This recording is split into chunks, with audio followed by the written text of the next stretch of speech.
Les sirènes de police hurlaient, déchirant le calme majestueux du lac d'Annecy, transformant ce qui devait être une symphonie de bonheur en une cacophonie de honte et de scandale.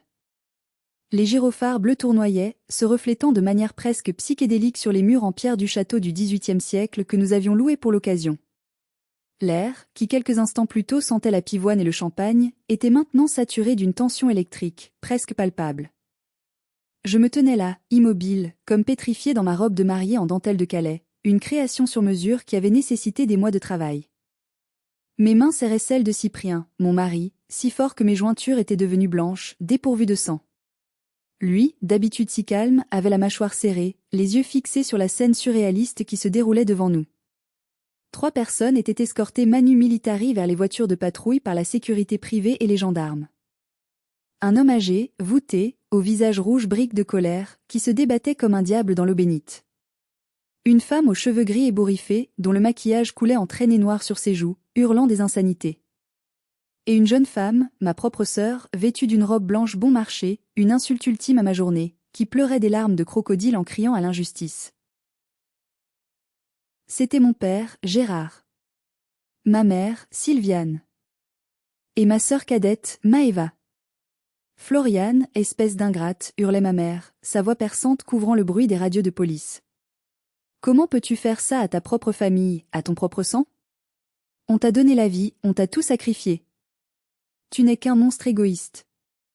Les invités, mes amis les plus proches, la famille respectable de Cyprien, le maire de la ville, tous nous regardaient. Je voyais dans leurs yeux un mélange insoutenable d'horreur, de pitié et de curiosité morbide. J'aurais dû pleurer. J'aurais dû m'effondrer de honte, me cacher sous la nappe de la table d'honneur. Mais à ce moment précis, je ne ressentais qu'un froid glacial, un vide sidéral. C'était le même froid qui m'avait transpercé les os 6 ans plus tôt, la nuit où ces mêmes personnes m'avaient jeté à la rue comme un sac d'ordures. Mais ce scandale public, aussi humiliant soit-il, n'était que la partie visible de l'iceberg, l'apothéose d'une journée cauchemardesque. Le véritable coup de poignard, celui qui avait fait saigner mon cœur bien avant l'arrivée de la police, je l'avais reçu le matin même, à 8 heures, alors que je buvais mon café en essayant de calmer mes nerfs. Un huissier, visage fermé, m'avait remis une lettre recommandée avec accusé de réception. Une lettre à l'entête d'un cabinet d'avocats douteux. Il ne voulait pas seulement gâcher ma fête ou attirer l'attention. Il ne voulait pas seulement des excuses pour m'avoir abandonné. Non, leur demande était bien plus précise, bien plus cruelle, et d'une avidité qui dépassait l'entendement. Dans ce document légal de 4 pages, mes parents, ceux-là même qui m'avaient laissé dormir dans ma voiture par moins 10 degrés l'hiver de mes 25 ans, exigeaient désormais, au nom de l'obligation alimentaire et de la solidarité familiale, que je leur cède 50% de la propriété de ma maison. Ma maison. Celle que j'avais payée avec ma sueur, mes larmes et mes nuits blanches. Ils prétendaient que ma réussite actuelle était le fruit direct de leur éducation stricte et de leurs sacrifices passés. L'ironie était à vomir. C'était comme si un pyromane demandait à être payé pour avoir réchauffé la maison qu'il venait de brûler.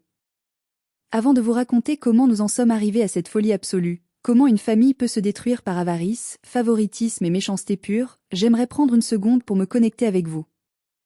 Je sais que cette histoire va vous sembler impossible, digne d'un film dramatique, mais c'est ma réalité, c'est ma vie. Avant que je ne plonge dans les détails sordides de mon passé à Montluçon, dites-moi dans les commentaires d'où vous regardez cette vidéo. Quelle ville, quel pays? Et quelle heure est-il chez vous? Savoir que vous m'écoutez, que je ne suis pas seule face à ce souvenir, me donne la force de continuer ce récit difficile. Tout a commencé à Montluçon, une ville ouvrière au centre de la France. C'est là que j'ai grandi, ou plutôt, c'est là que j'ai survécu, dans l'ombre écrasante de ma sœur, Maëva. La maison familiale à Montluçon était une vieille bâtisse des années 70, crépie de gris, avec ce papier peint floral jauni à l'intérieur qui semblait absorber toute la lumière et toute la joie. L'atmosphère y était toujours lourde, chargée de non-dits et de soupirs exaspérés. Mais avec l'arrivée de Loïc, l'air était devenu littéralement irrespirable, toxique. Dans notre maison, il y avait toujours eu 2 catégories d'enfants bien distinctes, l'enfant roi et le bouc émissaire. Maëva était le soleil autour duquel mes parents gravitaient, l'astre brillant qui ne pouvait rien faire de mal. Moi, Floriane, j'étais juste le satellite utilitaire, celle qui faisait les devoirs, le ménage, qui remplissait les papiers administratifs et qui ne demandait jamais rien. J'avais 25 ans à l'époque. Je travaillais comme préparatrice de commandes dans un immense entrepôt logistique, un travail physique, épuisant, où je soulevais des cartons 8 heures par jour. Ce n'était pas le métier de mes rêves, mais je mettais chaque centime de côté pour reprendre mes études d'art. Maëva, elle, avait 23 ans. Elle ne travaillait pas. Elle se cherchait, comme elle aimait le dire. Selon mes parents, elle était trop sensible, trop artiste pour le monde du travail brutal. En réalité, elle passait ses journées à dormir jusqu'à midi et ses nuits à faire la fête. L'équilibre précaire de notre famille a basculé définitivement le jour où Maëva a ramené Loïc à la maison. Loïc n'était pas seulement un mauvais garçon classique. C'était un prédateur. Il avait ce regard fuyant, huileux, ce sourire en coin qui ne présageait rien de bon, et des tatouages mal faits sur les mains. Mais pour mes parents, aveuglés par l'amour inconditionnel et pathologique qu'ils portaient à ma sœur, Loïc était un incompris, une âme blessée par la vie. Loïc s'était pratiquement installé chez nous sans jamais y être officiellement invité. Il arrivait pour le déjeuner, mettait les pieds sous la table, critiquait la cuisson de la viande, restait pour le dîner, et souvent, je le trouvais le matin, torse nu dans la cuisine, buvant le café que j'avais préparé pour mon père. Gérard, mon père, qui était d'habitude si strict sur les règles, les principes et la politesse, ne disait rien. Absolument rien. Il a eu une enfance difficile, Floriane, sois plus tolérante, ouvre ton cœur, me répétait ma mère, Sylviane, chaque fois que je soulignais poliment que Loïc ne contribuait à rien, ni financièrement, ni aux tâches ménagères. Puis, les disparitions ont commencé. Au début, c'était subtil, presque imperceptible. Un billet de 20 € qui traînait sur la commode de l'entrée pour payer le boulanger. Des pièces jaunes dans le vide-poche. Mes parents mettaient ça sur le compte de leur propre distraction. Je deviens vieille, je perds la tête, disait ma mère en riant nerveusement, cherchant ses lunettes qu'elle avait sur le nez. Mais très vite, les vols sont devenus plus audacieux, plus personnels. Une bouteille de cognac hors d'âge que mon père gardait religieusement pour une grande occasion, peut-être mon mariage ou sa retraite, a disparu de la cave. Quand mon père a remarqué le vide sur l'étagère poussiéreuse, il s'est tourné vers moi, le visage fermé. « Floriane, tu as invité des amis quand nous n'étions pas là ?» a-t-il demandé, le sourcil froncé, la suspicion évidente dans sa voix. J'étais stupéfaite, la bouche entr'ouverte. « Papa, tu sais bien que je travaille en 3-8 à l'entrepôt. Je rentre, je dors, je repars. Je n'ai pas le temps pour des fêtes, et encore moins pour boire ton cognac. » MMH, a-t-il grogné, clairement peu convaincu, jetant un coup d'œil méfiant à mes mains. Pendant ce temps, Maëva et Loïc échangeaient des regards complices, des sourires étouffés derrière leurs mains, comme deux collégiens ayant fait une bêtise. Ils avaient toujours de l'argent liquide pour des paquets de cigarettes, pour de l'essence, pour des sorties au cinéma, alors qu'aucun des deux ne travaillait et que mes parents ne leur donnaient pas autant. Cela aurait dû être évident. Cela aurait dû crever les yeux. Mais l'aveuglement volontaire de mes parents était une forteresse imprenable, bâtie sur des années de déni. Le point de bascule fut la disparition du collier de perles. C'était un bijou modeste mais ancien, le seul héritage véritable que ma grand-mère maternelle avait laissé à ma mère. Elle y tenait comme à la prunelle de ses yeux, le sortant seulement pour le nettoyer. Un soir de février, en rentrant du travail, épuisée, j'ai trouvé ma mère en larmes dans le salon, effondrée sur le fauteuil. La boîte à bijoux en velours bleu était ouverte sur ses genoux, vide. Mon collier. Il a disparu. On m'a volé mon collier, sanglotait-elle, son corps secoué de spasmes. Je me suis immédiatement tournée vers Maëva. Elle était assise sur le canapé, en train de limer ses ongles avec une nonchalance qui me donnait envie de hurler. Elle ne semblait pas du tout affectée par la détresse de notre mère. Loïc n'était pas là. Où est Loïc ? Ai-je demandé sèchement, ma voix tremblant de colère. Maëva a levé les yeux au ciel, soufflant bruyamment. Quoi ? Tu vas encore accuser mon copain ? T'es juste jalouse, Floriane. Jalouse parce que moi j'ai quelqu'un qui m'aime, et toi, tu es seule, vieille fille et aigrie. Je ne suis pas jalouse, Maëva. Des objets disparaissent depuis qu'il a mis les pieds ici. Ouvre les yeux. Ce type te manipule et il nous vole. C'est là que mon père est intervenu, sa voix tonnant dans le petit salon. Ça suffit, Floriane. Arrête de t'en prendre à ta sœur avec ta méchanceté habituelle. Loïc est un garçon gentil, un peu paumé mais gentil. Si le collier a disparu, c'est peut-être qu'il a été mal rangé, ou Il n'a pas fini sa phrase, mais son regard pesant sur moi en disait long. Il cherchait un coupable, et il ne voulait pas que ce soit sa précieuse Maëva ou son protégé. Quelques jours plus tard, j'ai surpris Loïc sortant furtivement de la chambre de mes parents. Il a sursauté violemment en me voyant dans le couloir sombre. « Qu'est-ce que tu faisais là ?» lui ai-je lancé, bloquant le passage. Il s'est approché de moi, envahissant mon espace personnel, son haleine empestant le tabac froid et l'alcool bon marché. Je cherchais les toilettes. « T'as un problème, la boniche ? Je sais ce que tu fais, Loïc. Et je vais le prouver. Je ne te laisserai pas détruire ma famille, ai-je murmuré, le cœur battant à tout rompre dans ma poitrine. Il a ri. Un rire froid, méchant, qui m'a glacé le sang. Personne ne te croira. T'es personne ici. Maëva est la princesse. Toi? T'es juste l'ombre. Fais gaffe à toi, Florian. Si tu joues à ça, tu vas perdre. J'aurais dû avoir peur. J'aurais dû me taire. Mais ce soir-là, j'ai décidé de parler à mes parents une bonne fois pour tout le lendemain matin.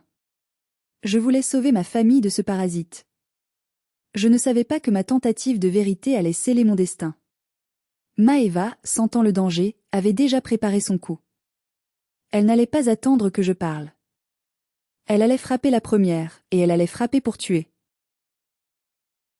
Le lendemain matin, un samedi gris et neigeux, je fus réveillé non pas par la douce lumière du jour ou par mon réveil, mais par des cris hystériques qui semblaient provenir de l'enfer. C'était la voix de Maëva, une plainte aiguë, déchirante, conçue pour alerter tout le quartier. Je suis descendu les escaliers 4 à 4, le cœur au bord des lèvres, encore en pyjama, les pieds nus sur le carrelage froid. Dans le salon, la scène qui m'attendait ressemblait à une pièce de théâtre tragique mal jouée, mais aux conséquences bien réelles. Maëva était effondrée dans les bras de ma mère, pleurant à chaudes larmes, son visage enfoui dans le gilet de laine de Sylviane. Mon père se tenait debout au milieu de la pièce, tel un juge d'instruction, tenant un sac de sport à la main. Un sac que je reconnaissais instantanément, c'était mon vieux sac de gym du lycée, celui que je gardais sous mon lit. « Comment as-tu pu ?» hurla mon père en me voyant arriver. Sa voix fit trembler les bibelots sur la cheminée. Ses yeux étaient injectés de sang, une veine pulsait dangereusement sur sa tempe. « De quoi tu parles ?» balbutiai-je, encore à moitié endormi, essayant de comprendre ce tribunal improvisé. Gérard renversa le sac sur la table basse en verre. Dans un bruit de cliquetis métallique insupportable, des objets se déversèrent. Le fameux collier de perles de ma mère. La montre en or que mon père croyait perdue. Une liasse de billets froissés. Et même une petite bague en argent que Maëva prétendait avoir perdue à la piscine des mois plus tôt. Le monde s'arrêta de tourner. Le silence qui suivit le bruit des objets tombant sur le verre fut assourdissant. Je fixais le butin, incapable de respirer, mon cerveau refusant d'assimiler l'image. J'ai trouvé ça sous son lit, octa Maëva entre deux sanglots simulés, levant un visage baigné de larmes vers notre père. Je cherchais mon chargeur de téléphone, je pensais l'avoir laissé dans sa chambre, et j'ai vu le sac. Maman, je suis désolée. Je ne voulais pas croire que c'était Floriane, mais elle a toujours été si jalouse de nous. Elle a dit l'autre jour qu'elle voulait se payer un appartement de luxe pour partir loin de vous, qu'elle en avait marre de vos règles. C'était un mensonge si énorme, si grotesque, si éloigné de ma personnalité que j'ai presque ri nerveusement. C'est faux. C'est totalement faux. Criai-je, la panique montant en moi comme une marée noire. Je n'ai jamais touché à ça. C'est elle. C'est Loïc. Ils ont mis ça dans ma chambre pour me piéger parce que j'ai menacé de tout dire hier soir. Je m'avançai vers ma mère, les mains tendues, cherchant du soutien, cherchant un regard de compréhension. Maman, regarde-moi. Tu me connais. Je suis Floriane. Je travaille dur depuis mes 16 ans. Je n'ai jamais volé un centime de ma vie. Je vous donne une partie de mon salaire pour les courses.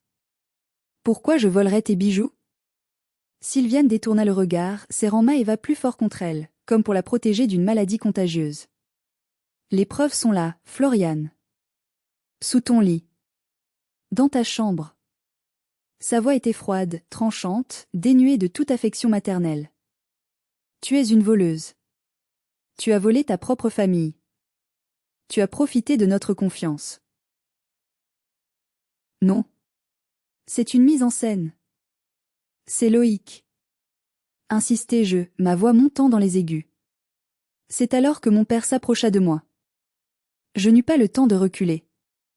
Sa main partit avec une violence inouïe et une gifle monumentale s'écrasa sur ma joue gauche. Le bruit de l'impact claqua comme un coup de fouet. La douleur fut immédiate, brûlante, irradiant dans toute ma mâchoire, mais le choc émotionnel fut 1000 fois pire. Mon père ne m'avait jamais frappé. Jamais. C'était la rupture définitive. Je portais la main à ma joue, les larmes montant aux yeux, non pas de douleur physique, mais d'humiliation pure. Je regardais cet homme que j'avais respecté, et je ne voyais plus qu'un étranger rempli de haine. « Je ne veux pas d'une criminelle sous mon toit », dit-il d'une voix basse, tremblante de rage contenue, ce qui était encore plus terrifiant que ses cris. « Tu as 1 heure pour faire tes valises. Et estime-toi heureuse que je n'appelle pas la police par respect pour le nom que tu portes. » « Papa, s'il te plaît, écoute-moi, c'est une erreur. »« Ta gueule !» rugit-il, postillonnant de colère. « N'aggrave pas ton cas avec tes mensonges. Disparais. Je ne veux plus jamais voir ton visage. » Je suis montée dans ma chambre, les jambes flageolantes, la vision brouillée par les larmes. J'ai jeté quelques vêtements dans une valise, mes mains refusant d'obéir, attrapant des pulls au hasard, oubliant mes affaires de toilette, mes livres, mes souvenirs. Je n'arrivais pas à croire que c'était réel. 25 ans de vie commune, de dévouement, d'obéissance, effacés en 5 minutes par une accusation mensongère d'une sœur manipulatrice et d'un petit ami drogué. Quand je suis redescendue, personne ne m'a regardé. Maëva avait un petit sourire en coin, victorieux, dissimulé derrière un mouchoir en papier. Elle me regardait du coin de l'œil, vérifiant que je partais bien. Elle avait gagné. Elle avait protégé son petit ami délinquant, elle avait gardé l'argent qu'ils avaient probablement déjà dépensé, et elle s'était débarrassée du seul témoin gênant, tout en passant pour la victime héroïque qui avait découvert la vérité. Mon père a ouvert la porte d'entrée. Dehors, la neige tombait drue. Un froid de février mordant s'engouffra dans le couloir. « Rends tes clés », ordonna-t-il, la main tendue. Je les ai posées sur le meuble de l'entrée, à côté du vide-poche qui avait servi de premier indice. Il a pris ma valise et l'a jetée sur le perron, dans la neige boueuse. Le tissu s'est immédiatement imprégné d'eau sale.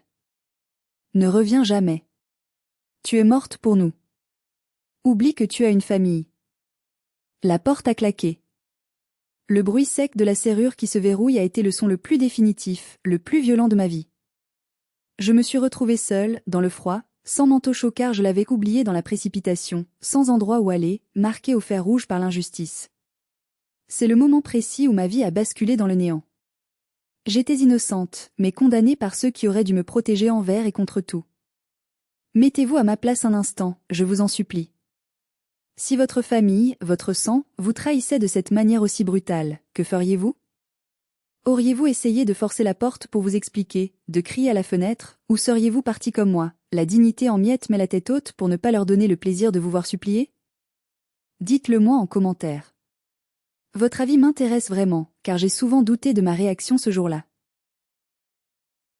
Je suis montée dans ma vieille Peugeot 206 grise. Le moteur a toussé plusieurs fois avant de démarrer, comme s'il hésitait lui aussi à partir. J'ai regardé une dernière fois la fenêtre du salon. Le rideau a bougé légèrement. Je savais que c'était Maëva qui me regardait partir, savourant son triomphe. Je ne savais pas encore que leur cruauté ne s'arrêterait pas là, et que ce départ n'était que le début de ma descente aux enfers. Les premières nuits furent les plus longues et les plus terrifiantes de mon existence. Dormir dans une voiture en plein hiver n'est pas seulement inconfortable, c'est une torture physique et mentale lente. Ma Peugeot 206 était devenue mon unique univers, ma chambre, ma cuisine, mon dressing et mon abri précaire. Je garais la voiture sur des parkings de supermarchés isolés en périphérie de la ville, ou dans des zones industrielles désertes, me recroquevillant sur la banquette arrière sous toutes les couches de vêtements que je possédais, essayant désespérément de conserver le peu de chaleur corporelle qui me restait. La condensation gelait sur les vitres à l'intérieur, formant des motifs de glace qui me rappelaient que je n'étais protégée de rien. Chaque matin, je me réveillais vers 4 heures à cause du froid, les membres engourdis, les dents claquant à s'en briser la mâchoire, et une douleur sourde dans le dos qui ne me quittait plus. Mais le pire n'était pas le froid, ni la faim qui me tordait l'estomac. C'était la honte. Une honte gluante, omniprésente. Je me lavais dans les toilettes publiques des stations-service ou des fast-foods, faisant ma toilette au lavabo avec de l'eau glacée et du savon liquide bas de gamme, sous le regard méprisant ou suspicieux des passants. J'étais devenue une de ces personnes invisibles que l'on évite du regard, une paria. J'avais encore mon travail à l'entrepôt, Dieu merci, mais sans adresse fixe et sans douche régulière, il devenait extrêmement difficile de maintenir les apparences. Mes vêtements commençaient à sentir le renfermé. Mes collègues commençaient à me jeter des regards en biais, à chuchoter quand je passais. J'inventais des histoires abracadabrantes de dégâts des eaux chez moi, de travaux de rénovation qui s'éternisaient, pour justifier mon allure négligée et ma fatigue chronique. Pour m'en sortir, pour espérer louer un jour un studio, j'ai cherché un deuxième emploi. Je dormais 4 heures par nuit, je ne pouvais pas me permettre de flancher. J'ai trouvé une place de plongeuse et d'aide-boulangère le week-end dans une petite boulangerie artisanale du centre-ville. La patronne, Madame Leroux, était une femme sévère, ancienne école, mais juste. Elle me laissait emporter les invendus le soir, baguettes trop cuites, croissants rassis. Ce pain dur était souvent mon seul repas de la journée. Je le mangeais dans ma voiture, en pleurant, en pensant au dîner chaud que ma famille partageait sûrement sans moi. Je commençais à reprendre un tout petit peu espoir. Je calculais frénétiquement qu'en économisant 3 mois de salaire complet, en ne dépensant rien, je pourrais payer la caution et le premier mois de loyer d'un studio meublé. Je voyais une lueur, un bout du tunnel. Mais j'avais tragiquement sous-estimé la haine viscérale de ma sœur. Elle ne voulait pas seulement me voir partir, elle voulait me voir détruite. Un après-midi pluvieux, alors que je nettoyais la vitrine de la boulangerie, j'ai vu passer la voiture de mon père au ralenti. Maëva était assise côté passager. Nos regards se sont croisés pendant une fraction de seconde. J'ai vu ses yeux s'écarquiller de surprise, puis un sourire mauvais, carnassier, s'étirer sur ses lèvres rouges. Elle m'avait vu. Elle savait que je n'étais pas morte, que je ne mendiais pas, que je survivais. Et pour elle, c'était inacceptable. Ma résilience était une insulte à sa victoire. 2 jours plus tard, Madame Leroux m'a convoquée dans son petit bureau encombré à l'arrière-boutique. L'odeur de farine et de levure, habituellement réconfortante, me sembla soudain étouffante. Elle avait l'air gênée, triturant son tablier, évitant mon regard. « Floriane, je vais devoir mettre fin à ta période d'essai, immédiatement, dit-elle sèchement, sans préambule. » Je sentis mon sang se glacer. « Mais pourquoi, madame ?» demandai-je, la gorge serrée, les mains tremblantes. « Je suis toujours à l'heure, je travaille dur, j'ai même nettoyé la réserve hier sans que vous me le demandiez. » Elle soupira lourdement, l'air fatigué. « J'ai reçu des appels. Des appels anonymes, mais très insistants. Une voix de jeune femme. On m'a dit que tu étais une voleuse pathologique, que tu avais dépouillé ta propre famille de ses bijoux et de son argent, et que tu étais recherchée par la police mais que tu te cachais. On m'a dit de surveiller ma caisse et mes stocks. » Je sentis le sol se dérober sous mes pieds. C'était comme recevoir la gifle de mon père une seconde fois. « Madame Leroux, je vous le jure, c'est faux. C'est ma sœur, elle me déteste, c'est une vengeance personnelle, une vendetta familiale sordide. Je n'ai jamais rien volé. Je ne peux pas prendre de risques, Floriane, coupa-t-elle, levant la main pour m'arrêter. J'ai une petite entreprise. La réputation, c'est tout ce que j'ai. Je ne peux pas avoir d'histoire de police ou de vol ici. Tiens, voilà ton solde de tout compte en espèces. Pars, s'il te plaît. Et ne reviens pas. Je suis sortie de la boulangerie sous la pluie battante, mon enveloppe maigre à la main, les larmes se mêlant aux gouttes d'eau sur mes joues. Maëva ne voulait pas seulement que je parte. Elle voulait m'anéantir socialement. Elle voulait s'assurer que je ne puisse jamais me relever, de peur que je devienne une menace pour son mensonge. Elle voulait que je sois une épave. Ce soir-là, dans ma voiture glaciale garée près d'un terrain vague, j'ai touché le fond. J'ai hurlé de rage, un cri primal, frappant le volant jusqu'à ce que mes mains saignent et que mes jointures enflent. J'ai pensé à tout abandonner. À quoi bon lutter? À quoi bon être honnête si le monde récompense les menteurs? J'ai regardé les phares des camions passer sur l'autoroute au loin et j'ai eu des pensées noires, très noires. Mais au milieu de ce désespoir noir comme l'encre, une étincelle s'est allumée. Une colère froide, précise, chirurgicale. Je n'allais pas leur donner ce plaisir. Je n'allais pas mourir de froid dans cette voiture pour satisfaire l'ego de ma petite sœur pourri gâtée. Si je mourais ici, ils gagneraient. Il raconterait que j'étais folle, que j'avais mal tourné. Non. Je devais vivre. Je devais réussir. Mais pour ça, je devais partir. Loin. Très loin. Là où leur poison ne pourrait plus m'atteindre, là où personne ne connaissait le nom de ma famille. J'ai ouvert la boîte à gants, sorti une vieille carte routière de France déchirée aux pliures. J'ai fermé les yeux, pris une grande inspiration, et posé mon doigt au hasard sur le papier. J'ai rouvert les yeux. Mon doigt était posé sur la région Rhône-Alpes. Annecy. La Haute-Savoie. Les montagnes. La frontière. J'ai démarré la voiture. J'avais juste assez d'essence pour y arriver si je roulais à l'économie. Je laissais Montluçon, mon enfance et ma prétendue famille derrière moi. Je pensais que c'était la fin de l'histoire, que je fuyais vers l'oubli. Mais je me trompais. Le destin, dans son ironie, allait me réserver une renaissance inespérée, avant de me confronter une dernière fois à mes démons. Arriver à Annecy fut comme débarquer sur une autre planète, dans un autre monde. L'air y était plus pur, plus vif. Les montagnes majestueuses, au sommet encore enneigé, semblaient veiller sur la ville comme des gardiens silencieux.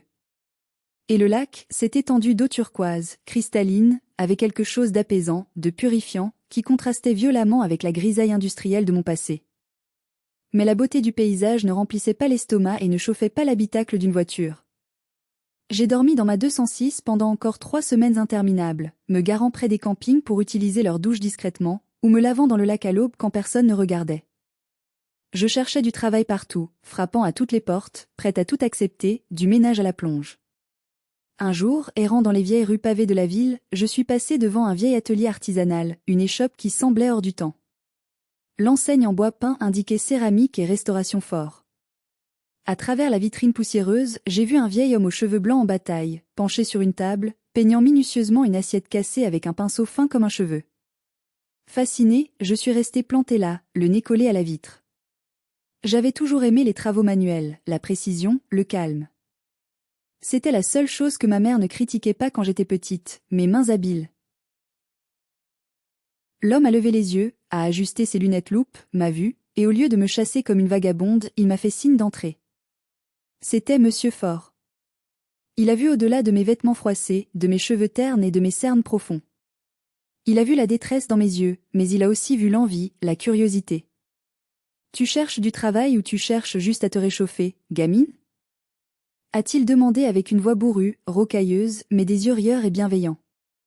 Les deux, monsieur, ai-je répondu honnêtement, ma voix se brisant légèrement. Il m'a scruté un instant, puis il m'a tendu un balai. Commence par l'atelier. C'est un foutoir ici. On verra si tu as la main et si tu sais respecter les objets. Je n'ai plus jamais quitté cet atelier. Monsieur Faure est devenu le père que je n'avais jamais eu, ou celui que j'avais perdu. Il m'a appris l'art délicat de la restauration de céramique, comment nettoyer, comment recoller les morceaux d'une histoire brisée pour en faire quelque chose de nouveau, de plus beau, de plus fort. La méthode Kintsugi, disait-il parfois, l'art de sublimer les blessures avec de l'or. C'était une métaphore parfaite de ma vie. Je me reconstruisais, éclat par éclat, fissure après fissure. 3 ans ont passé. J'étais devenue une experte, une artisane reconnue.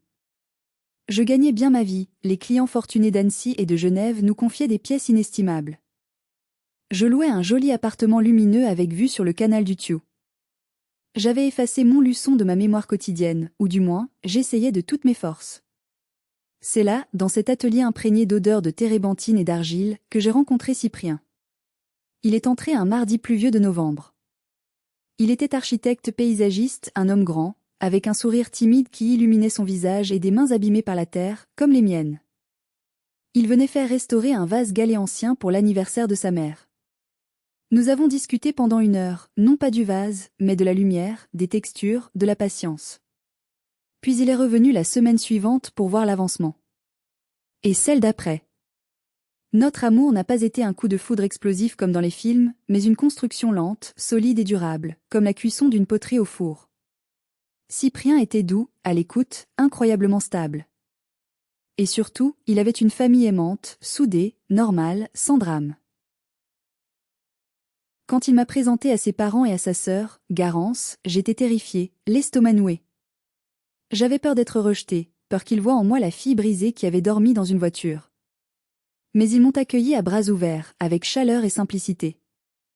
Garance, qui était une avocate redoutable à Lyon, est devenue ma meilleure amie, la confidente et la sœur que j'aurais dû avoir depuis toujours. Cependant, je gardais un secret, une ombre au tableau. Je n'avais jamais raconté à Cyprien toute la vérité sur mon départ précipité.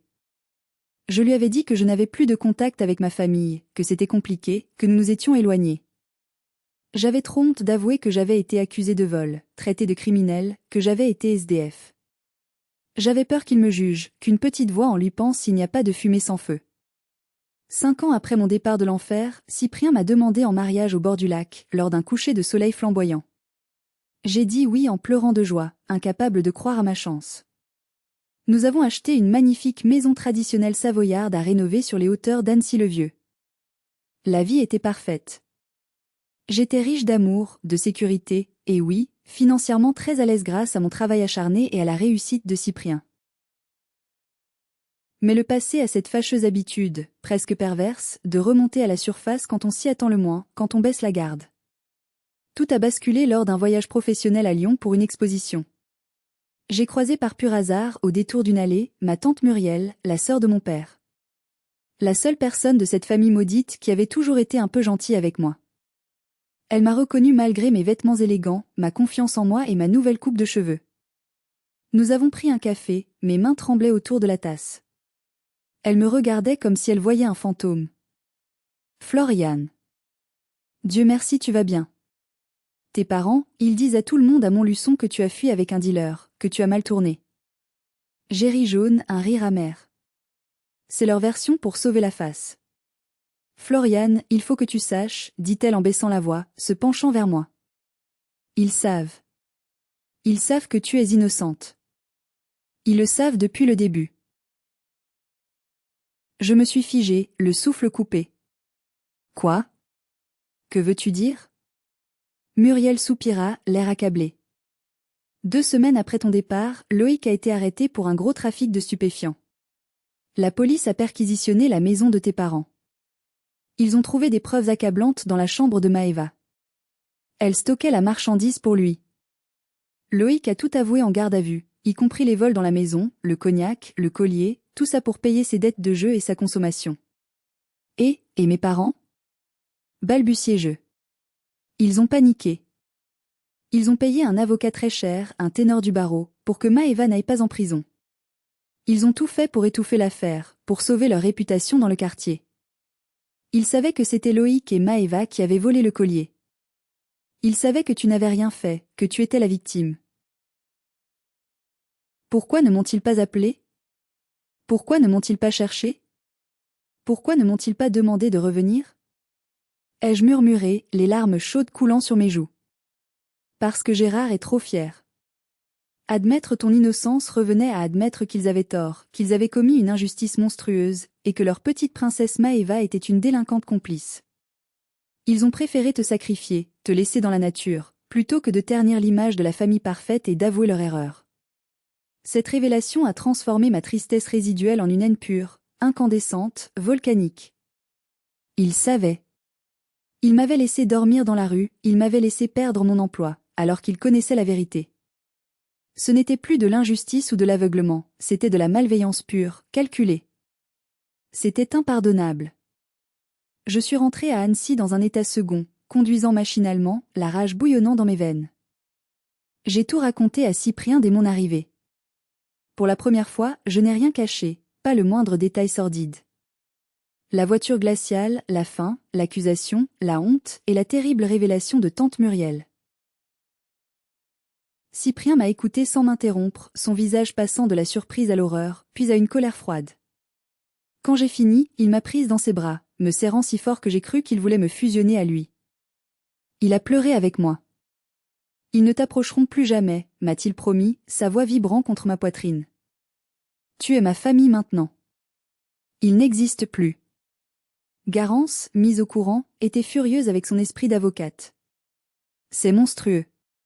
C'est de la non-assistance à personne en danger. S'il tente quoi que ce soit, je les détruis légalement, je te le jure sur ma robe d'avocate, a-t-elle déclaré.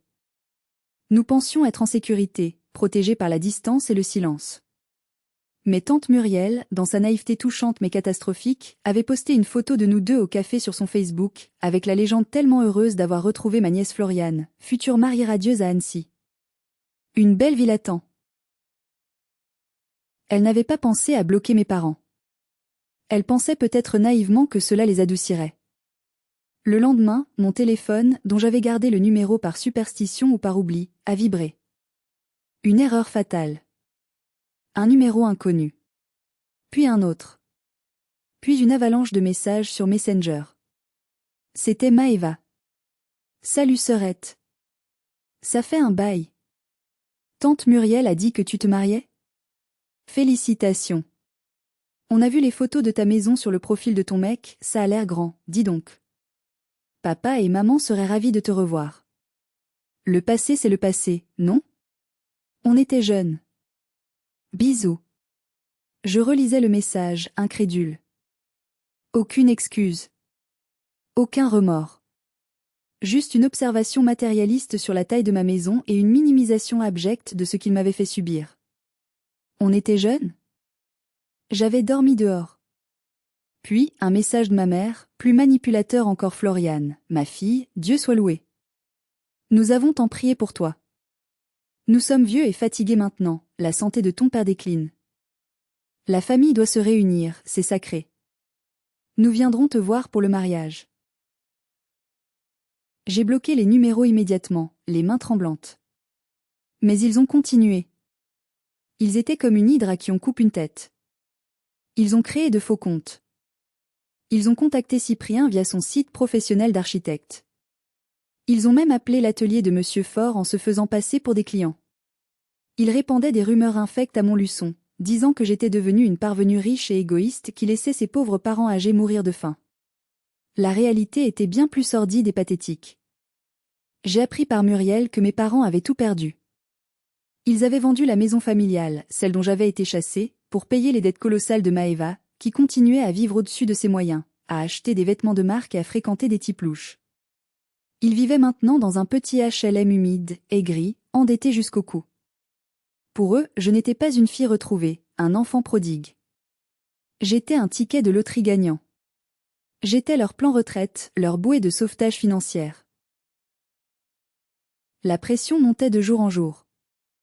Ils menaçaient de venir faire un scandale à mon travail ou à celui de Cyprien si je ne les voyais pas. Je ne dormais plus. Cyprien et moi avons décidé, la mort dans l'âme, de prendre les devants. Nous avons accepté de les rencontrer une seule fois, dans un restaurant neutre, un grill routier à mi-chemin entre Montluçon et Annecy, pour mettre les choses au clair une fois pour toutes et leur interdire de nous approcher. Je voulais les regarder dans les yeux et leur dire que je savais tout. Je voulais voir s'il restait une once d'humanité, une miette de regret en eux. Quelle erreur monumentale. On ne négocie pas avec des terroristes émotionnels. On ne raisonne pas avec des sangsues. Le restaurant était un endroit impersonnel, bruyant, sentant la friture et le café brûlé. Cyprien était assis à côté de moi, sa main posée protectrice sur mon genou sous la table, une encre dans la tempête. Quand je les ai vus entrer, j'ai eu un choc physique. Ils avaient vieilli de 20 ans en 6 ans. La méchanceté et l'amertume les avaient consumés. Mon père, autrefois si imposant et terrifiant, était voûté, marchant difficilement avec une canne, le visage marqué par la coupe rose. Ma mère semblait éteinte, ses vêtements étaient usés et démodés. Seule Maëva semblait prospérer en apparence, elle portait des vêtements de marque Voyant, sans doute des contrefaçons ou achetés à crédit, et avait l'air toujours aussi arrogante, mâchant un chewing-gum la bouche ouverte. Ils se sont assis en face de nous. Pas de bonjour, pas d'embrassade, pas de larmes d'émotion. Juste des regards calculateurs. Tu as bonne mine, a dit ma mère, non pas comme un compliment, mais en scrutant avidement mes bijoux, ma bague de fiançailles en saphir, mon sac à main en cuir. Ça doit payer bien, la poterie, finalement. Je restaure des œuvres d'art, maman. Et Cyprien est architecte, ai-je corrigé froidement, refusant de l'appeler maman dans ma tête. Maëva a ricané, un son désagréable. Ouais, t'as bien réussi ton coup, la sainte nitouche. Te trouver un mec riche pendant que nous, on galère dans la merde. C'est facile la vie pour toi. Je sentis la colère monter, une bouffée de chaleur. Si vous galérez, c'est à cause de vos choix, Maeva. Pas des miens. Personne ne t'a obligé à fréquenter un dealer et à voler tes parents. Mon père a tapé du poing sur la table, faisant teinter les verres et tourner les têtes des autres clients. Respecte ta sœur. Elle a traversé des épreuves difficiles. Loïc l'a manipulée, c'était une victime. Et vous? Ai-je rétorqué, ma voix tremblant de rage contenue, mais montant en puissance. Et moi? Vous saviez que j'étais innocente. Muriel m'a tout dit. Vous saviez que c'étaient eux les voleurs, 2 semaines après m'avoir jeté dans la neige comme un chien. Et vous n'avez rien fait. Vous m'avez laissé dehors. Un silence pesant s'installa à notre table. Ma mère a baissé les yeux, tripotant sa serviette en papier, mais mon père a soutenu mon regard, sans aucune honte, avec une arrogance stupéfiante. On a fait ce qu'il fallait pour la famille, a-t-il dit avec aplomb, comme s'il énonçait une vérité universelle. Ta sœur était fragile, émotionnellement instable. Elle ne pouvait pas aller en prison, ça l'aurait tuée. Toi, Floriane, tu as toujours été forte, dure au mal. On savait que tu t'en sortirais, que tu rebondirais. C'était ton devoir de grande sœur de te sacrifier pour elle, de porter le fardeau. J'étais bouche bée, sidérée. Cette logique tordue, perverse, me donnait la nausée. Mon devoir? De dormir dans une voiture par -10 degrés? De manger des restes de poubelle? C'était ça mon devoir? Oh, arrête de faire la victime. Intervint Maeva, agressive. T'es là maintenant, t'es vivante, t'es riche. Nous, on n'a plus rien. Papa et maman vivent dans un trou à rats, ils ont vendu la maison. C'est là que la vraie raison de leur venue est sortie, obscène et nue. Nous avons vu sur Internet que vous avez acheté une grande maison à Annecy-le-Vieux, a dit ma mère, retrouvant une voix mielleuse et hypocrite qui me rappelait mon enfance. Il y a sûrement une dépendance ou des chambres d'amis que vous n'utilisez pas. Nous sommes tes parents, Floriane. L'obligation alimentaire envers les parents est inscrite dans la loi française. Nous exigeons d'emménager avec vous. Maeva aussi, bien sûr, elle ne peut pas rester seule, elle a besoin de soutien. Cyprien a failli s'étouffer avec son eau. Pardon? Vous plaisantez, j'espère? Après tout ce que vous avez fait? Qui êtes-vous pour nous parler, jeune homme? Cracha mon père. C'est une affaire de famille, de sang. Floriane nous doit tout. Nous l'avons nourrie, logée, éduquée pendant 25 ans. Maintenant, c'est à son tour de payer, de rendre l'appareil. On veut 50% de la maison à nos noms pour garantir notre sécurité et notre héritage, ou alors on emménage la semaine prochaine. C'est non négociable. C'était donc ça. Il ne voulait pas juste un toit ou une réconciliation. Il voulait la propriété. Il voulait me voler ma vie, mon succès, mon bonheur, encore une fois. Il voulait s'installer chez moi comme des parasites et me vider de ma substance. Cyprien s'est levé lentement. Il fait 1,90 m et quand il est en colère, il est impressionnant de calme froid. Écoutez-moi bien, dit-il d'une voix qui ne tolérait aucune réplique. Vous n'aurez rien. Pas un centime. Pas 1 m². Pas une miette de pain. Vous avez perdu votre fille le jour où vous l'avez jetée dehors. Vous n'êtes pas des parents, vous êtes des monstres. Si vous approchez encore d'elle, si vous essayez de venir à notre mariage, je vous garantis que vous le regretterez amèrement. J'ai les moyens de vous faire vivre un enfer juridique. Il a jeté un billet de 50 € sur la table pour payer nos consommations intactes, comme on jette une pièce à un mendiant. Venez, Floriane. On part. On a fini ici. En sortant, j'entendis Maeva crier derrière nous. Hystérique, tu vas payer pour ça, salope. On sera à ton mariage, que tu le veuilles ou non. On a des droits. Je tremblais de tout mon corps dans la voiture sur le chemin du retour. Ils ne s'arrêteront pas, Cyprien. Ils sont fous. Je sais, dit-il en serrant ma main, les yeux fixés sur la route. Mais nous serons prêts. Nous ne les laisserons pas gagner. Nous avons engagé une sécurité privée pour le mariage, des anciens gendarmes. Garance a préparé des dossiers juridiques préventifs. Nous pensions avoir tout prévu, tout blindé. Mais nous n'avions pas prévu l'audace, la folie pure de leur coup d'éclat final. Les semaines précédant le mariage furent un enfer psychologique, une guerre des nerfs. Je sursautais à chaque sonnerie de téléphone. Je recevais des lettres anonymes découpées dans des journaux, des appels silencieux au milieu de la nuit où j'entendais juste une respiration lourde. Mais nous avons tenu bon, soudés comme jamais. Le grand jour est enfin arrivé. Le château d'Annecy était magnifique, décoré de fleurs blanches, d'eucalyptus et de touches d'or. Le soleil brillait, le lac scintillait. Tout semblait parfait. Mais comme je vous l'ai dit au début, la matinée a commencé par cette maudite lettre d'huissier, livrée comme une bombe à retardement au petit déjeuner. Garance l'a lue pendant que je me faisais coiffer, alors que la maquilleuse essayait de cacher mes cernes de stress. Le visage de ma belle-sœur s'est décomposé, passant de la curiosité à la stupéfaction, puis elle a éclaté d'un rire nerveux, presque effrayant. « Ils sont incroyables », a-t-elle dit, secouant la tête. Ils t'assignent en justice pour non-assistance à personne en danger et réclament une pension alimentaire de 2 000 € par mois, plus une part de la maison au titre de dommages et intérêts pour abandon moral et préjudice affectif. C'est juridiquement bancal, c'est du grand n'importe quoi, mais c'est fait pour t'intimider le jour J, pour te faire craquer psychologiquement avant l'hôtel. Ils veulent gâcher ma journée, ai-je murmuré, les larmes aux yeux, sentant mon maquillage menacé de couler. Ils veulent que je sois triste. Ils ne gâcheront rien, a dit Garance fermement, posant ses mains sur mes épaules. Laisse-moi faire. Aujourd'hui, je ne suis pas seulement ta demoiselle d'honneur, je suis ton avocate, ton chien de garde. Et je vais me faire un plaisir sadique de les détruire s'ils osent se montrer. La cérémonie a commencé. J'étais anxieuse, le cœur battant, scrutant chaque visage dans l'assemblée, cherchant une menace. Mais tout se passait bien. L'échange des vœux fut émouvant. Cyprien, les yeux dans les yeux, m'a promis de me protéger pour toujours, et je savais qu'il le pensait vraiment. J'ai commencé à me détendre, à croire que peut-être ils avaient abandonné. Puis vint la réception. Le dîner, les discours, les rires. Nous étions en train de couper le gâteau, une magnifique pièce montée, quand une agitation soudaine a commencé à l'entrée de la salle de bal. Des éclats de voix, des bruits de lutte. Les agents de sécurité tentaient de barrer la route à 3 personnes, mais mon père, brandissant sa canne en bois comme une arme contondante, hurlait comme un possédé. C'est le mariage de ma fille.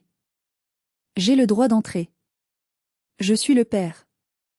Appelez la police. Laissez-moi passer. Ils avaient réussi à passer le premier barrage de sécurité à l'entrée du domaine en prétendant être des livreurs pour le traiteur, une ruse vieille comme le monde. Ils ont fait irruption dans la salle de bal, bousculant des serveurs. Le silence est tombé instantanément, lourd, absolu. La musique s'est arrêtée dans un crissement désagréable. Maëva s'est avancée sous la lumière des projecteurs. Elle portait cette fameuse robe blanche. Une robe de mariée d'occasion, tachée au bas, mal ajustée, qu'elle avait dû trouver dans une friperie. C'était l'insulte suprême, le tabou ultime d'un mariage. Elle voulait être la mariée. Elle voulait voler mon moment. Bravo!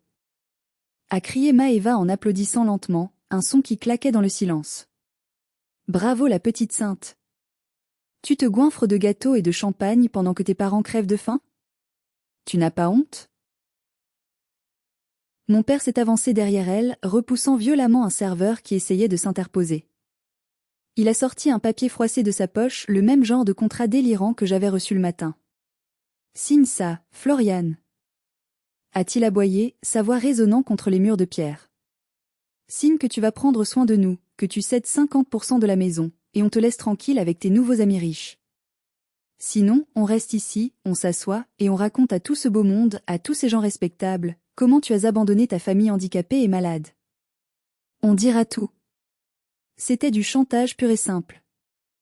Une prise d'otage émotionnelle devant 150 témoins. Je me suis sentie petite, vulnérable, ramenée 6 ans en arrière. Je voulais disparaître, m'évaporer. Mais Cyprien m'a tenu le bras, solide comme un roc. Et Garance s'est levée de la table d'honneur. Elle a pris le micro du DJ avec un calme olympien.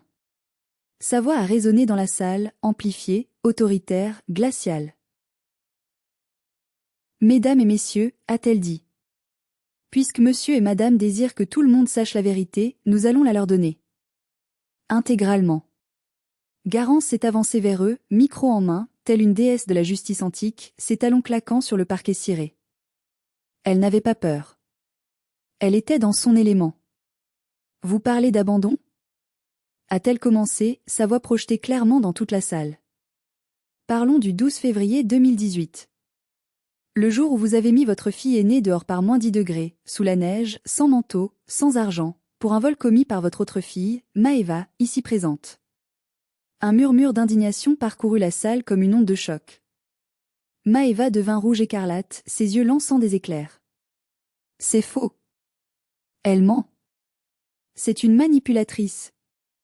J'ai ici, continua Garance en sortant son téléphone connecté au système audio par Bluetooth, projetant une image sur l'écran géant derrière nous, le rapport de police officiel de l'arrestation de Loïc G et de Maeva B, daté du 28 février 2018. Trafic de stupéfiants, recel de vol aggravé. Vous, Gérard et Sylviane, avez payé 15 000 € de caution et de frais d'avocat pour étouffer l'affaire. Vous saviez pertinemment que Floriane était innocente. Et pourtant, vous l'avez laissée vivre dans sa voiture, se laver dans des toilettes publiques et manger dans les poubelles pendant 3 mois. La salle était sous le choc. Mes beaux-parents regardaient mes parents avec un dégoût absolu, comme s'ils regardaient des insectes nuisibles. Le maire de la ville secouait la tête. Vous osez venir ici, la voix de Garance monta d'un cran, vibrant de colère justicière, dans une robe blanche, pour essayer d'extorquer la maison de ma belle-sœur? C'est une tentative d'extorsion de fonds, doublée de harcèlement moral, violation de domicile et trouble à l'ordre public. J'ai déjà appelé le procureur. Mon père a essayé de l'interrompre, levant sa canne. Tu n'es qu'une petite avocate de rien du tout. Je suis son père. J'ai tous les droits sur elle. Elle me doit le respect et l'obéissance. C'est là que je me suis avancée. J'ai lâché la main de Cyprien. J'ai pris le micro des mains de Garance. Mes mains tremblaient encore un peu, mais ma voix était claire, forte, libérée. Tu n'es pas mon père, Gérard. Un père ne jette pas son enfant au loup pour protéger le loup. Un père ne laisse pas sa fille gelée dehors. Tu as choisi ta fille ce jour-là. Tu as choisi Maeva.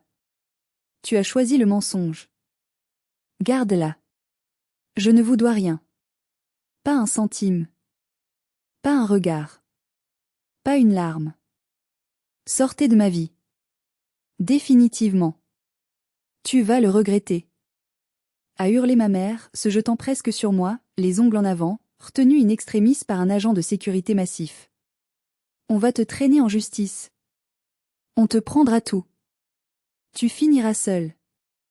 À ce moment précis, les vraies sirènes de police, celles que j'ai décrites au début, se sont fait entendre, se rapprochant rapidement. Cyprien avait appelé les gendarmes dès leur apparition sur les caméras de surveillance. La scène finale a eu lieu. La police est entrée en force dans la salle. Ils ont menotté Loïc qui attendait dehors dans la voiture de fuite, ivre mort au volant, et ont escorté mes parents et Maeva dehors. Maeva se débattait, sa robe blanche se déchirant sous l'emprise des gendarmes, criant qu'elle était une influenceuse, qu'elle allait détruire notre réputation sur les réseaux sociaux. Mon père menaçait les policiers de porter plainte pour violence policière. C'était pathétique. C'était laid. C'était la fin de leur règne de terreur. Quand ils ont été mis dans les voitures de patrouille et que les gyrophares se sont éloignés, un silence lourd est retombé sur la salle. J'avais peur. Peur que mon mariage soit ruiné, souillé par cette boue. Que les gens soient gênés, qu'ils partent. Puis, doucement, un bruit s'est fait entendre. Monsieur Faure, mon mentor, s'était levé. Il a commencé à applaudir lentement. Puis les parents de Cyprien se sont levés. Puis Garance. Et bientôt, toute la salle, 150 personnes, était debout, m'applaudissant à tout rompre. Non pas pour le spectacle dramatique, mais pour mon courage, pour ma résilience. J'ai pleuré, m'effondrant dans les bras de Cyprien, mais cette fois, c'était des larmes de libération. Le cancer qui rongeait ma vie venait d'être extirpé chirurgicalement, devant témoins. J'étais libre. Les mois qui ont suivi furent marqués par des batailles juridiques intenses, mais cette fois, j'avais les meilleures armes de mon côté, la vérité, des preuves irréfutables et Garance. La demande de mes parents pour l'obligation alimentaire a été rejetée par le juge aux affaires familiales en un temps record, lors d'une audience qui a duré moins de 20 minutes. En France, l'article 207 du Code civil est très clair: l'obligation alimentaire cesse si le créancier a manqué gravement à ses devoirs envers le débiteur. Avec les preuves de mon expulsion brutale, les témoignages de Madame Leroux la boulangère que j'avais retrouvée et qui a témoigné avec plaisir, et les dossiers de police concernant les trafics de Maeva, le juge a qualifié le comportement de mes parents d'indignité caractérisée. Il a eu des mots très durs pour eux. Il leur a dit qu'ils avaient failli à leur devoir le plus élémentaire d'humanité. Non seulement ils n'ont pas eu un centime de ma part, mais ils ont été condamnés à me verser 5 000 € de dommages et intérêts pour harcèlement moral et préjudice d'image. Bien sûr, ils n'avaient pas d'argent pour payer, ils étaient insolvables, mais le symbole était là, puissant. La justice avait parlé. Maeva a fini par avoir de vrais ennuis, des ennuis sérieux. Sans l'argent de mes parents pour la couvrir et payer ses bêtises, elle a été arrêtée quelques mois plus tard pour une nouvelle affaire d'escroquerie en ligne sur des sites de vente de vêtements. Cette fois, elle n'a pas échappé à la prison avec sursis et aux travaux d'intérêt général. Elle a dû balayer les rues de Montluçon, sous les yeux de ceux qu'elle méprisait autrefois. Mes parents vivent aujourd'hui dans une grande précarité. J'ai appris par des connaissances lointaines qu'ils sont seuls, isolés, aigris. Ils passent leur temps à raconter à qui veut l'entendre, au bar du coin ou dans la salle d'attente du médecin, que leur fille ingrate les a dépouillés et abandonnés. Mais plus personne ne les écoute à Montluçon. Leur masque est tombé. Tout le monde sait qui ils sont vraiment. Quant à moi, je suis assise dans mon jardin à Annecy, sous la pergola, en train d'écrire ces lignes. Le soleil se couche sur les montagnes, teintant le ciel de rose et d'orange. Cyprien est là-bas, près du potager, en train de lancer une balle à notre chien, un golden retriever que nous avons adopté. Je pose ma main sur mon ventre arrondi. Je suis enceinte de 6 mois de notre premier enfant. Une petite fille. Je me suis juré une chose, une promesse sacrée que je fais à cet enfant qui n'est pas encore né. Mon enfant ne connaîtra jamais le favoritisme. Il ne connaîtra jamais la peur d'être jeté dehors parce qu'il a fait une erreur ou parce qu'il déplaît. Il saura que l'amour ne s'achète pas, ne se négocie pas, et ne se mérite pas par des notes scolaires ou de l'obéissance aveugle. Il sera aimé pour ce qu'il est, inconditionnellement. Cette expérience douloureuse m'a appris une leçon fondamentale que je veux partager avec vous la famille, ce n'est pas le sang. Le sang, c'est juste de la biologie, de la génétique, du hasard. La vraie famille, c'est ceux qui vous tendent la main quand vous êtes à terre, quand vous n'avez plus rien. C'est Monsieur Fort qui m'a donné un métier et une dignité quand je n'étais qu'une vagabonde. C'est Garance qui m'a défendue comme une lionne face à ses prédateurs. C'est Cyprien qui m'a aimé et réparé avec patience. À tous ceux qui vivent dans une famille toxique, qui sont les boucs émissaires, qui se sentent seuls et désespérés ce soir, ne perdez pas espoir. Je sais que c'est dur. Je sais que vous avez envie de tout lâcher. Mais vous pouvez vous en sortir. Vous pouvez construire votre propre château loin de leur ruine. Ne les laissez pas gagner en restant malheureux ou en devenant comme eux. La meilleure vengeance, la seule qui vaille vraiment la peine, c'est d'être incroyablement, insolemment heureux sans eux. Ils voulaient 50% de ma maison. Ils n'ont eu que 100% de ma pitié. Et aujourd'hui, même ma pitié est épuisée, tarie. Il ne reste que l'indifférence, et croyez-moi, c'est le sentiment le plus doux, le plus paisible du monde.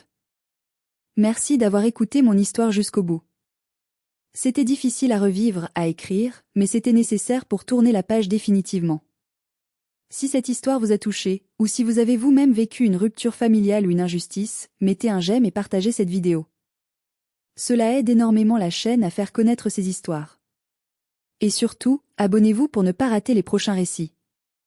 Prenez soin de vous et de ceux qui vous aiment vraiment. À bientôt.